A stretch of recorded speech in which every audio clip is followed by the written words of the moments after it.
আসছি আসছি। না তোমার আছে মঙ্গলবারের মেনু। দেখো কি সুন্দর সুন্দর খাবার।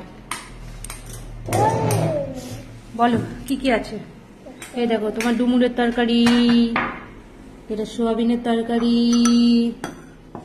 এই রিমনি যে পায়েসটা করেছে আজকে পায়েস, এটা ক্ষীর দই বাবা নিয়ে এসছে, আর এটা মিষ্টি বাবা নিয়ে এসছে। কোনটা খাবে আগে বলো তো?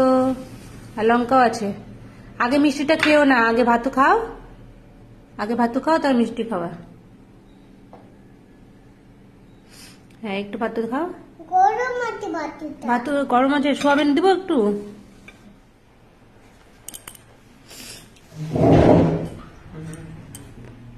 আগে মিষ্টি, আগে সোয়াবিন খাও, ভাতু খাও, আগে মিষ্টি খাচ্ছ।